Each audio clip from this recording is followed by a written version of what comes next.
Hello, myself Nasib Samir. Today we'll see some points about fundamental duties. We know that it got added to the Constitution by 42nd Constitutional Amendment Act of 1976 by Swaran Singh Committee recommendations.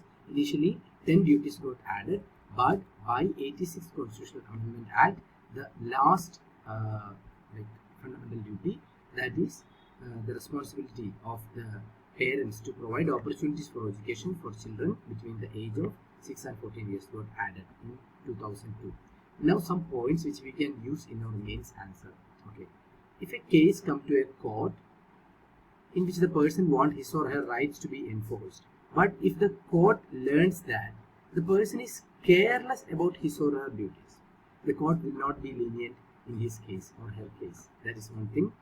Then for the court, any confusing legislation can be read using fundamental duties. This we say for DPSPs as well. So that is one thing. Now another point which we can write is that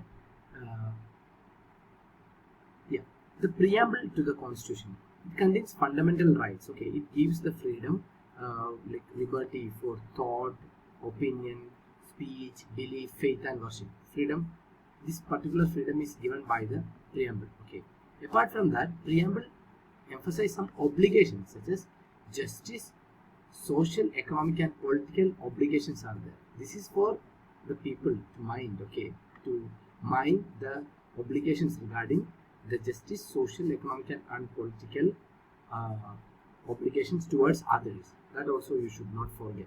Now regarding the fundamental duties features, there are two kinds of duties: moral duties and civic duties. What is a moral duty? Example, okay, you cherishing it, like you cherish the ideals of the freedom struggle is a moral thing, but respecting the Constitution, national flag, national anthem, it's a civic duty. That is one thing. Then it is not like mandatory for the foreigners. It do not extend to foreigners. It's confined to citizens only, and it is not justiciable, just like the DPSP. You cannot go to the court so that my duty got violated and need compensation, etc. Regarding the significance of fundamental right, okay, it serves as a reminder to the citizens. Okay, you enjoy your right, but you should be conscious of your duties you owe to the country, to the society, and to the other citizens.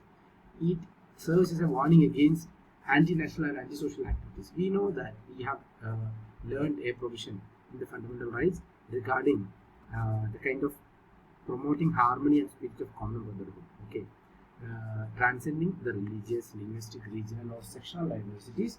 That means you cannot like make others fight in the religious or linguistic or any lines. You should promote the harmony and spirit of common brotherhood of the people of India.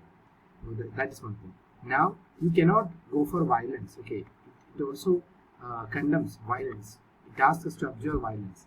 So that is one point we can say as the what the significance of this particular fundamental rights.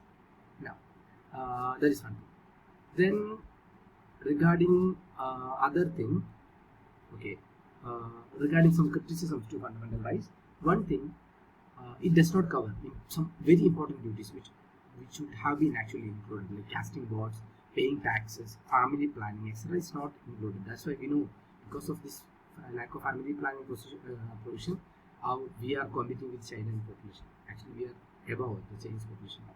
Now, some words in the fundamental duties are vague or ambiguous and difficult to understand. For example, noble ideals, composite culture, scientific temper, etc. Because different interpretations can be given in different contexts for these words. Now, critics are telling that these are just moral advices, because even if you are violating, it's not justiciable. Now, some critics are telling that these are superfluous. That means even if this thing is not included in the Constitution, people would otherwise also follow this, just like respecting the national flag, national anthem, following the Constitution, like respecting like women, having scientific temper, etc. Otherwise also people will do. So it's superfluous. Now some other thing, actually the Parliament can bring legislation to bring these fundamental duties a reality. For example, Prevention of Insults to National Honor Act. It had made legal provision against disrespecting of Constitution of India, national flag and national anthem. So this is National Honors Act.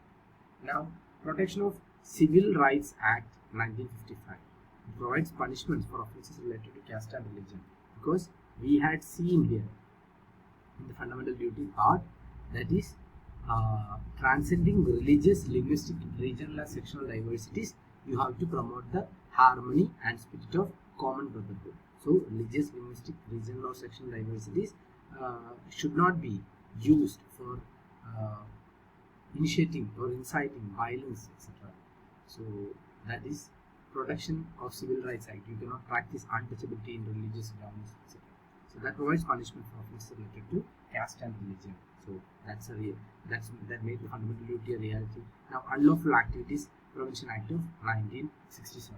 So when you are asked by the fundamental duty to promote harmony and the spirit of common brotherhood, you cannot do any unlawful activities, and also it asks you to abjure violence. So you cannot do any unlawful activities. So it's also declaring that communal organization as an unlawful association.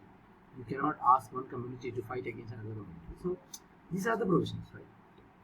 Now, relationship between fundamental rights, DPSP, and fundamental duties. There is nothing big. Okay. For example, Supreme Court has utilized the fundamental duties to defend the legality of constitutional statutes. That is one thing. Like, you know this. Right? So this is about the important points regarding fundamental duties, which you can write in the mains answer from whatever angle they ask in fundamental duties.